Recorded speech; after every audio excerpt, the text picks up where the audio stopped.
Hi friends, welcome to my channel. ಇವತ್ತು ಟೇಸ್ಟಿಯಾಗಿ ಈಸಿಯಾಗಿ ಗ್ರೇವಿ ಮಾಡ್ತೀನಿ. ಬದನೆಕಾಯಿ ನೀರಲ್ಲಿ ಹಾಕಿದ್ದೀನಿ.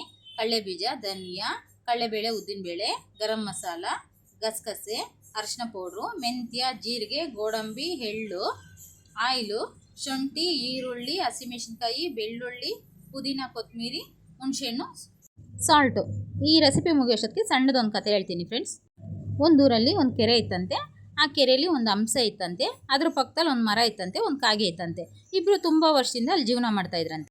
ಈ ಕಾಗೆ ಏನು ಮಾಡೋದಂತೆ, ಊರೊಳಗೆ ಹೋಗೋದಂತೆ. ಅಲ್ಲಿ ಸಾಹುಕಾರನ ಮನೆ ಮೇಲೆ ಊಟ ಏನನ್ನ ತಿಂದು ಮಡಗಿದ್ರೆ ಅದನ್ನ ತಿನ್ಕೊಂಡು ಬಂದು ಆರಾಮಾಗಿ ಮರದ ಮೇಲೆ ಕೂತ್ಕೊಂಡು ರೆಸ್ಟ್ ತಗೊಂಡು ನಿದ್ದೆ ಮಾಡೋದಂತೆ. ಈ ಹಂಸ ಏನು ಮಾಡೋದಂತೆ, ಬೆಳಗ್ಗೆ ಹೋಗ್ಬಿಟ್ರೆ ಸಂಜೆವರೆಗೂ ಅಲ್ಲಿ ಇಲ್ಲಿ ಬೇಟೆ ಆಡ್ಕೊಂಡು ಹಾರ್ಕೊಂಡು ಕಾಡಲ್ಲೆಲ್ಲ ಸುತ್ತಾಕೊಂಡು ಸಂಜೆ ಆದರೆ ಕೆರೆಗೆ ಬಂದುಬಿಡೋದಂತೆ. ಆಗ ಕಾಗೆ ಒಂದಿನ ಗೇಲಿ ಮಾಡ್ತಂತೆ, ನೋಡು, ಅಷ್ಟು ಊಟಕ್ಕೋಸ್ಕರ ನೀನು ಊರು ಅಲಿತೀಯ. ನಾನು ಊರೊಳಗೆ ಹೋದರೆ ಅಷ್ಟು ತಿನ್ಕೊಂಡು ಬಂದು ಆರಾಮಾಗಿ ರೆಸ್ಟ್ ತೊಗೊಳ್ತೀನಿ. ನೀನು ನೋಡು, ನಿನ್ನ ಜೀವನ ನೋಡು ಅಂತ ಅಣಗಿಸ್ತಂತೆ. ಅವಾಗ ಹಂಸ ಹೇಳ್ತಂತೆ, ನಾನು ಊರಲ್ಲಿರೋಕ್ಕೂ ರೆಡಿ, ಕಾಡಲ್ಲಿರೋಕ್ಕೂ ರೆಡಿ. ಕಾಡಲ್ಲಿ ಚಿಕ್ಕ ತೊರೆ ಇದ್ರೂ ಅಲ್ಲಿ ಇದ್ಬಿಡ್ತೀನಿ. ನಿನ್ಗೆ ಆ ಥರ ಇಲ್ಲ, ನೀನು ಊರ ಹತ್ರನೇ ಇರಬೇಕು. ನಿನ್ಗೇನಂದ್ರೆ ನಿನ್ನ ಆಹಾರ ನಿಂದು, ನನ್ನ ಆಹಾರ ನಂದು ಅಂತ ಏನೋ ಅದಕ್ಕೆ ತಕ್ಕನಂಗೆ ಹೇಳ್ತಂತೆ. ಅವಾಗ ಕಾಗೆ ಹೇಳ್ತಂತೆ, ನಿನ್ನ ಥರ ನಾನು ಜೀವನ ಮಾಡೋಕ್ಕಾಗಲ್ಲ ಅಂತ ನಾನು ಇಂಡೈರೆಕ್ಟಿಂದ ಅಂತ ಇದೆಯಾ. ನಾನು ನಿನಗಿಂತ ಹೆಚ್ಚಾಗಿ ಬಲಶಾಲಿ, ಶಕ್ತಿಶಾಲಿ, ಬುದ್ಧಿಶಾಲಿ ಅಂತ ಹೇಳ್ತಂತೆ. ಅದಕ್ಕೆ ಹಂಸ ಹೇಳ್ತಂತೆ, ನೋಡು, ಊರೊಳಗಡೆ ಹೋಗಿ ಯಾವುದೋ ಒಂದು ಮನೆ ಊಟ ಮಾಡ್ಕೊಂಡು ಬಂದು ನಿನಗೆ ಈ ಥರ ಮಾತಾಡ್ತಾ ಇದೆಯಾ. ಹೊರಗಿನ ಪ್ರಪಂಚ ಹಂಗಲ್ಲ. ಹೊರಗಡೆ ಹೋಗಿ ಜೀವನ ಮಾಡಿದ್ರೆ ನಿಂಗೆ ಗೊತ್ತಾಗುತ್ತೆ ಯಾವ ಕಾಡು ಯಾವ ಮೇಡು ಅಂತ ಹೇಳ್ತಂತೆ. ನನ್ನನ್ನು ನೀನು ಗೇಲಿ ಮಾಡಿದೆ, ಹಂಗಾದರೆ ನೀನು ನನಗೊಂದು ಚಾಲೆಂಜ್ ಮಾಡೋಣ.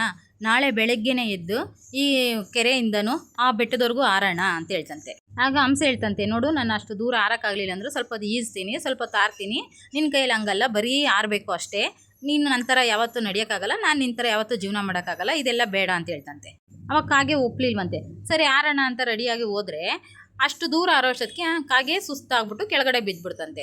ಅವಾಗ ಹಂಸೆ ಬಂದು ತನ್ನ ರೆಕ್ಕೆ ಅಡ್ಡ ಕೊಟ್ಟು ಕಾಪಾಡ್ತಂತೆ. ನೋಡ್ದ, ಕಾಗೆ ಹಂಸೆ ಥರ ನಡೆಯೋಕ್ಕಾಗಲ್ಲ ಅಂತ ಹೇಳ್ತಾರೆ, ಇದೆ ಅಂತ ಹೇಳಿದ್ರಂತೆ. ನನ್ನ ಚಾನಲ್ ಆಗಲಿ, ನನ್ನ ಅಡುಗೆ ಅದರಲ್ಲಿ ಇಷ್ಟ ಆದರೆ ಪ್ಲೀಸ್ ಸಪೋರ್ಟ್ ಮಾಡಿ, ಸಬ್ಸ್ಕ್ರೈಬ್ ಮಾಡಿ, ಲೈಕ್ ಮಾಡಿ, ಶೇರ್ ಮಾಡಿ. ನೋಡಿ ಫ್ರೆಂಡ್ಸ್, ಇದು ಕಾಗೆ ಹಂಸೆ ಕತೆ ಅಲ್ಲ, ಸುಮ್ಮನೆ ಆ ಥರ ಹೇಳ್ತಾರಷ್ಟೇ.